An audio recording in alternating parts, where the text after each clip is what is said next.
ಒಮ್ಮೆ ನನ್ನ laptop hack ಆಗಿ ಹಣ ಕಳೆದುಕೊಳ್ಳುವ ಮಟ್ಟಕ್ಕೆ ಹೋಗಿದೆ. ನನ್ನ ಲ್ಯಾಪ್ಟಾಪ್ ಹ್ಯಾಕ್ ಆದಾಗ ನಾನು ಮಾಡಿದ ಉಪಾಯವೇನು ಮತ್ತು ಹಣ ಕಳೆದುಕೊಳ್ಳುವುದನ್ನು ತಪ್ಪಿಸುವುದು ಹೇಗೆ, ಈ ವಿಷಯದ ಬಗ್ಗೆ ಜಾಗೃತಿಗಾಗಿ ಈ ವಿಡಿಯೋ. ಇತ್ತೀಚಿನ ದಿನಗಳಲ್ಲಿ ಭಾರತದಲ್ಲಿ ಸೈಬರ್ ಅಪರಾಧಗಳು ಹೆಚ್ಚುತ್ತಿರುವುದು ಗಮನಾರ್ಹವಾಗಿದೆ. ನೀವು ಲ್ಯಾಪ್ಟಾಪ್ ಅಥವಾ ಇತರ ಡಿವೈಸ್ನಲ್ಲಿ ಇಂಟರ್ನೆಟ್ ಬ್ರೌಸ್ ಮಾಡುವಾಗ ಕೆಲವೊಮ್ಮೆ ಅಪಾಯಕಾರಿ ವಿಡಿಯೋ ಅಥವಾ ವೆಬ್ಸೈಟ್ಗಳನ್ನು ತೆರೆಯುವುದು ಹ್ಯಾಕಿಂಗ್ ಹಾಗೂ ಹಣ ಕಳೆದುಕೊಳ್ಳುವ ಸನ್ನಿವೇಶಗಳಿಗೆ ಕಾರಣವಾಗಬಹುದು. ಹೇಗೆ ಹ್ಯಾಕಿಂಗ್ ಸಂಭವಿಸುತ್ತದೆ? 1. Malware attack. ದುಷ್ಕರ್ಮಿಗಳು ವಿಡಿಯೋ ಅಥವಾ ಆಕರ್ಷಕ ವೆಬ್ಸೈಟ್ಗಳಲ್ಲಿ ಮಾಲ್ವೇರ್ ಇನ್ಸ್ಟಾಲ್ ಮಾಡಲು ಬಲವಂತಪಡಿಸುತ್ತಾರೆ. 2. Fishing links. ಸೈಬರ್ ಅಪರಾಧಿಗಳು ನಕಲಿ ಪೇಜ್ಗಳನ್ನು ನಿರ್ಮಿಸಿ ನಿಮ್ಮ ಬ್ಯಾಂಕ್ ಮಾಹಿತಿಗಳನ್ನು ಕದಿಯಲು ಪ್ರಯತ್ನಿಸುತ್ತಾರೆ. 3. ಡೆಬಿಟ್ ಕಾರ್ಡ್ ಪೇಮೆಂಟ್ ವಂಚನೆ. ಹ್ಯಾಕರ್ಗಳು ನಿಮ್ಮ ಡೆಬಿಟ್ ಕಾರ್ಡ್ ಬಳಸಲು ಬಲವಂತಪಡಿಸಿ ಹಣ ಕಸಿದುಕೊಳ್ಳುತ್ತಾರೆ. ನಾನು ಅನುಭವಿಸಿದ ಪರಿಸ್ಥಿತಿ.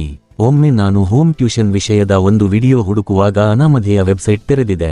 ಆನಂತರ ಒಂದು ಅಪರಿಚಿತ ಪೋಪ್-ಅಪ್ ಕಾಣಿಸಿಕೊಂಡಿತು, ನಿಮ್ಮ ಲ್ಯಾಪ್ಟಾಪ್ ಹ್ಯಾಕ್ ಮಾಡಲಾಗಿದೆ, ಅದನ್ನು ಸರಿಪಡಿಸಲು 5,000 ರೂಪಾಯಿ ಪಾವತಿಸಿ ಎಂದು ನನ್ನ ಮೇಲೆ ಒತ್ತಡ ಹಾಕುತ್ತಿದ್ದರು ಮತ್ತು ನನ್ನನ್ನು ಭಯಪಡಿಸುತ್ತಿದ್ದರು.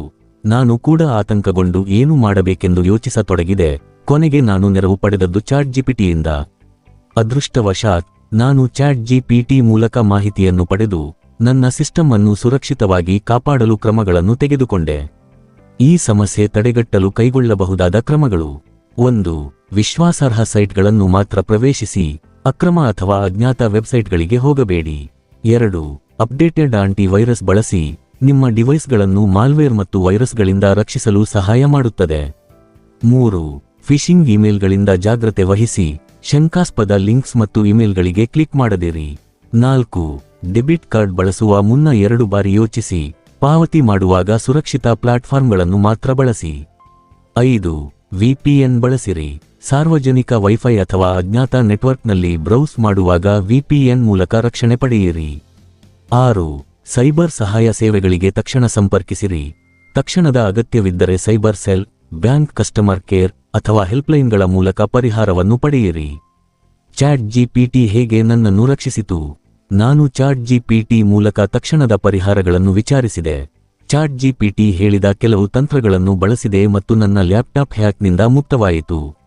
ನಕಲಿ ಎಚ್ಚರಿಕೆಗಳನ್ನು ನಿರ್ಲಕ್ಷಿಸಿದೆ. ಸಿಸ್ಟಮ್ ರಿಸೆಟ್ ಮಾಡಿ ಮತ್ತು ಬ್ರೌಸರ್ ಕ್ಯಾಶೆ ಕ್ಲೀನ್ ಮಾಡಿದೆ. ಮಾಲ್ವೇರ್ ಸ್ಕ್ಯಾನ್ ನಡೆಸಿ. ಇವುಗಳನ್ನು ಅನುಸರಿಸಿದ್ದರಿಂದ ನಾನು ಹಣ ಕಳೆದುಕೊಳ್ಳುವುದರಿಂದ ತಪ್ಪಿಸಿಕೊಂಡೆ. ಅಂತಿಮ ಮಾತು: ಸೈಬರ್ ಅಪರಾಧಗಳಿಂದ ಬಚಾವಾಗಲು ಜಾಗ್ರತೆ ಮುಖ್ಯವಾಗಿದೆ. ಜಾಗೃತಿಯಿಂದ ನಿಮ್ಮ ಡಿವೈಸ್ಗಳನ್ನು ಮತ್ತು ಹಣಕಾಸು ಮಾಹಿತಿಗಳನ್ನು ರಕ್ಷಿಸಿಕೊಳ್ಳಿ. ಹಾಗೆಯೇ ಯಾವುದೇ ತುರ್ತು ಪರಿಸ್ಥಿತಿಯಲ್ಲಿ ತಕ್ಷಣ ಕಾನೂನಾತ್ಮಕ ಸಹಾಯವನ್ನು ಪಡೆಯಿರಿ. ನಿಮ್ಮ ಪ್ರಯತ್ನ ಮತ್ತು ಜಾಗೃತಿಯ ಮೂಲಕ ನೀವು ಸೈಬರ್ ಅಪರಾಧಿಗಳಿಗೆ ಬಲಿಯಾಗುವುದನ್ನು ತಡೆಯಬಹುದು. ವಿಡಿಯೋ ವೀಕ್ಷಿಸಿದ್ದಕ್ಕಾಗಿ ಧನ್ಯವಾದಗಳು. ಲೈಕ್ ಮಾಡಲು ಮರೆಯಬೇಡಿ. ಚಾನಲ್ಗೆ ಚಂದಾದಾರರಾಗಿ ಕಾಮೆಂಟ್ಗಳಲ್ಲಿ ಪ್ರತಿಕ್ರಿಯೆಯನ್ನು ನೀಡಿ. ನಮಸ್ಕಾರ.